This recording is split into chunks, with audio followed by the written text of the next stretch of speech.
Hello students, myself Chetna Upadhyay and today we will start our next chapter which is chapter 3 fiber to fabric. Okay, so today we will start this chapter and we will see what is it in. Okay, so let's start. Paheli and Bujo won the first prize in a science quiz competition held at their school. Paheli and Bujo are a fictional character in this science book. ये एक आपके fictional character हैं जिसको हर chapter में लेके उसको story buildup करके समझाया जाता है।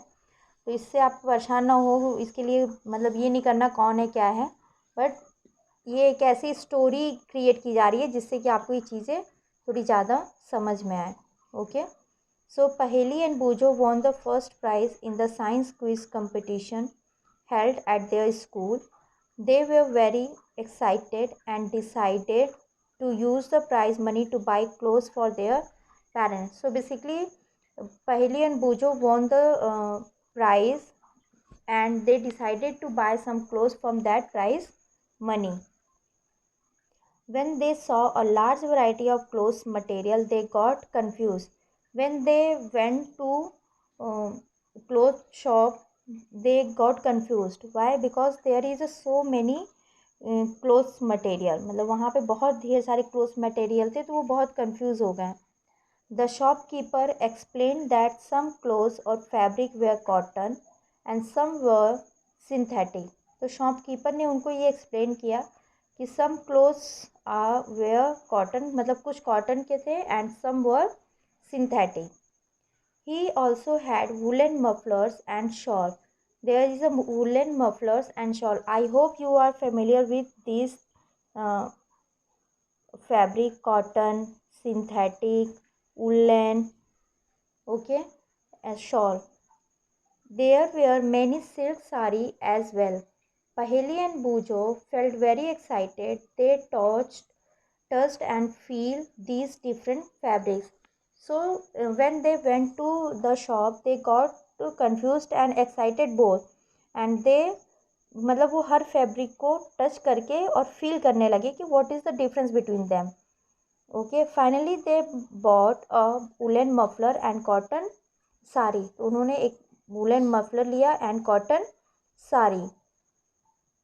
आपने ऐसे घर में भी सुना होगा कि जब आपकी मदर कभी साड़ी लेके आती है तो बोलती है मैंने कॉटन की साड़ी खरीदी, या मैंने नेट की साड़ी खरीदी, या शिफॉन की साड़ी ली.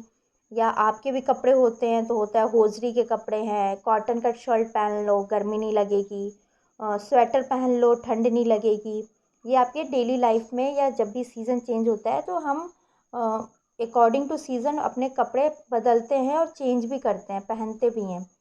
जैसे हम ठंडियों में we wear woollen clothes in winter, cotton clothes in summer, we use rain coat in rainy season. So we also change our clothes according to season. Okay, so all these things were made of different fabrics.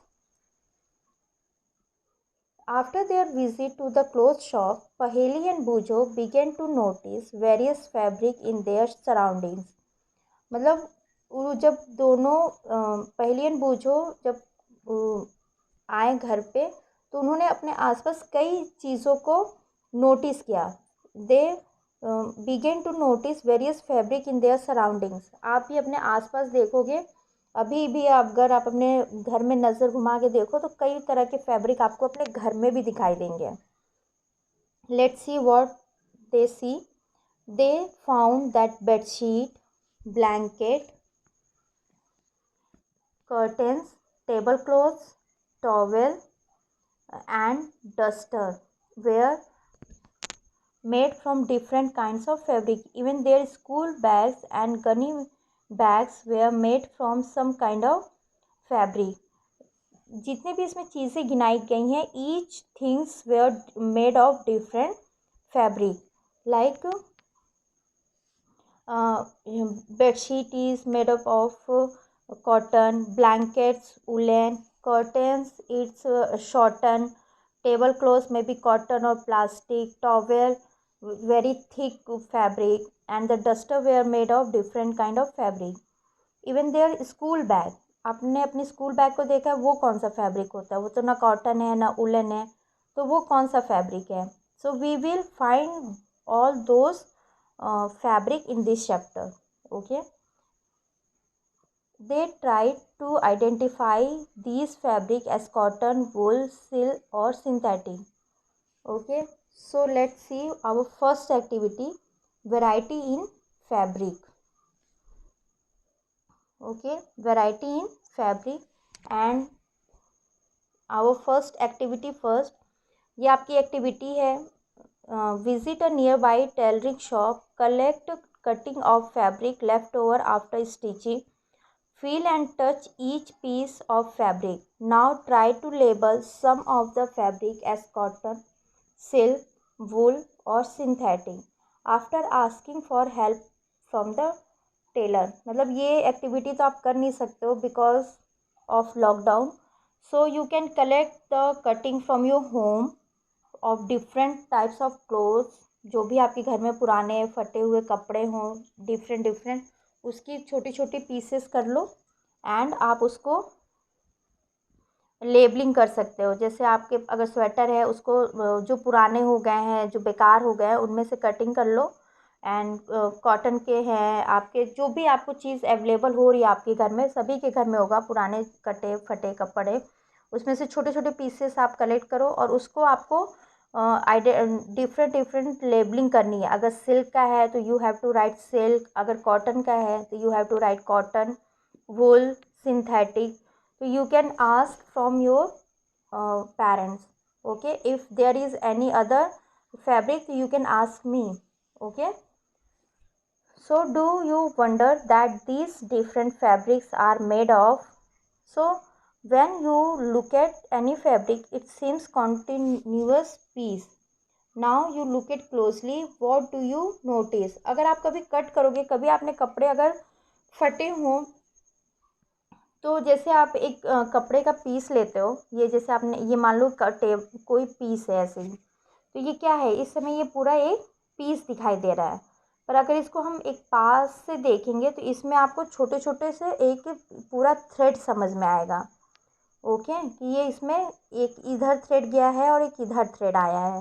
तो इस तरह से ये चीज़ें आपको पूरी कोई भी कपड़े लो, कोई भी कपड़े लो, उसको बहुत पास से देखो तो आपको उसमें थ्रेड की डिज़ाइनिंग पता चल जाती है कि एक थ्रेड इधर से गया है, इधर से गया है, फिर ऊपर नीचे भी होके जाते हैं. So there are different pattern in the clothes. Okay, for today that's it. If you have a book, read this paragraph which I have explained to you, and if there is any confusion you can ask me. And this is your homework. I am telling you homework that collect a different pieces of clothes and label it as its fabric. Okay, if there is any confusion you can ask me in the class group. Till then, thank you.